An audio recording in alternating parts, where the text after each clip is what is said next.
नमस्कार दोस्तों, मैं राघव सिंह आ चुका हूँ एक और नई घटना, सत्य घटना को लेकर।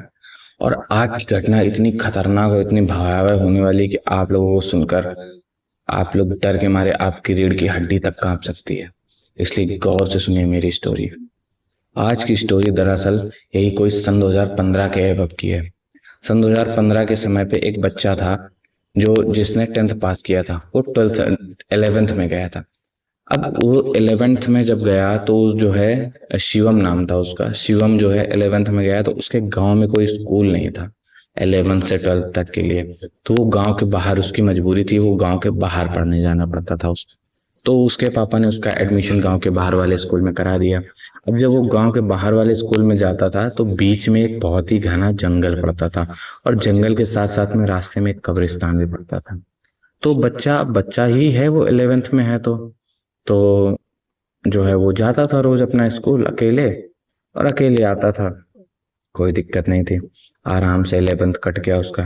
12th आया। अब 12th में क्या होता है, काफी मेहनत की जरूरत होती है। पढ़ाई करनी है, सब करना है, कैसे करना है, सारी चीजें हो जाती हैं। तो जो है बच्चा जो है काफी मेहनत करता है, ट्यूशन वगैरह लगवा देते हैं उसके।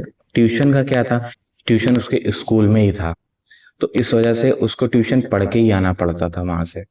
तो वो जो है बच्चा जो है वहां जाता था स्कूल, सुबह से शाम तक स्कूल में रहता था, और शाम को एकदम वापस आता था। ऐसे ही कर कर ठंडियों के दिन आ गए, सर्दियों के दिन। अब सर्दियों के दिन में जल्दी अंधेला हो जाता है, इस टाइम पे जल्दी अंधेला हो जाता था।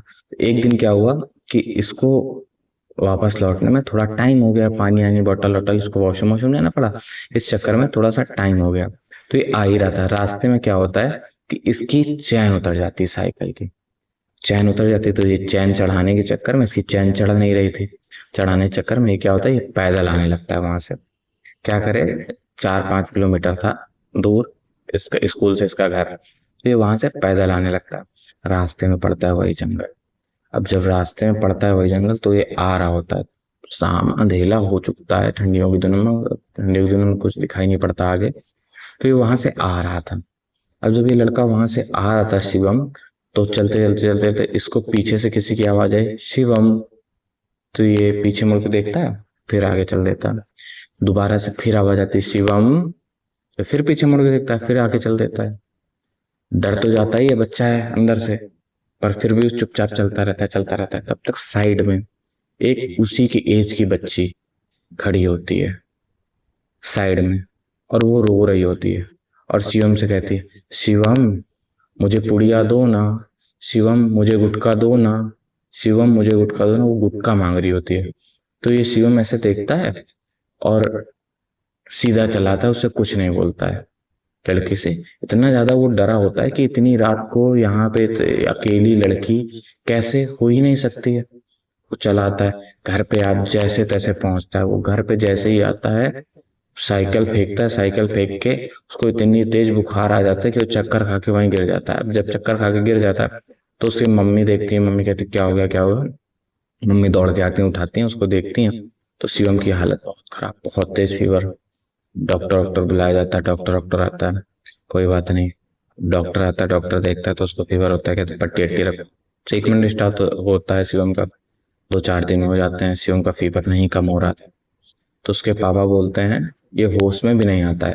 तो इसके पापा बोलते हैं किसी बाबा बाबा को दिखा लेते हैं, शायद हो सकता है कोई ऊपरी चक्कर। तो सब लोग बोलते हैं हाँ ठीक है। बाबा आते हैं, फूंक डालते हैं। फूंक डालते हैं तो इसको जो है होश आता है शिवम को। फूंक डालने के दूसरे दिन उसको होश आता है। तो ये पूरी बात अपनी मम्मी पापा को बताता है। अब पूरी बात मम्मी पापा सुनते ही मम्मी पापा समझ जाते हैं कि गांव की वही लड़की। आज से कुछ साल पहले उस गांव में एक लड़की रहती थी, लाली नाम की। वो लड़की वहां गांव में सब्जियां बेचने का काम करती थी। उसके पापा थे, उसकी माँ नहीं थी। वो बच्ची सब्जियां बेचा करती थी। सब्जियां बेच के जो पैसे बचते थे वो घर पे देती थी, और 2-4-5 रुपए बचा के उससे गुटखा खा लिया करती थी। अब अकेली बच्ची थी, उसकी गंदी आदत पड़ चुकी थी, गंदी संगत में रह के। तो वो एक गंदी आदत करने लगी थी। एक दिन क्या होता है कि इसको गुटखा खाते इसके मोहल्ले के लोग देख लेते हैं। तो जाके इसके बाप से बताते हैं, लाली के। लाली का बाप जो था बहुत ही नशेबाज टाइप का था। तो ये नशा करके उसको बहुत मारता है और घर से निकाल देता है। घर से निकालता है, रात के 8 बज रहे होते हैं। ये गुस्से गुस्से में खेत पे चली जाती है, वहीं जंगल में। जंगल में जाके वहां बैठी रहती, रोती रहती। रोने के बाद में ये वहीं पे भगवान के पास चली जाती है, वहीं से खत्म हो जाती है ये लाली।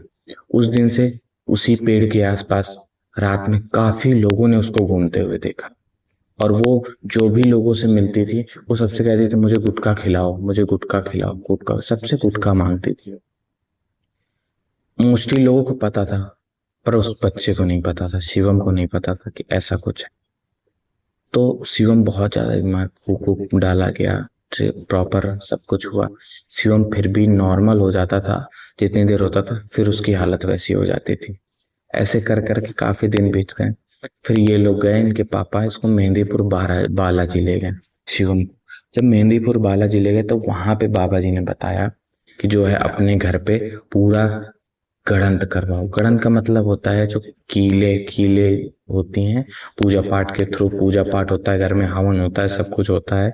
उसके बाद में घर कीला जाता है उसी से, कि निगेटिविटी या डार्क एनर्जी आपके घर के अंदर प्रवेश ना कर सके।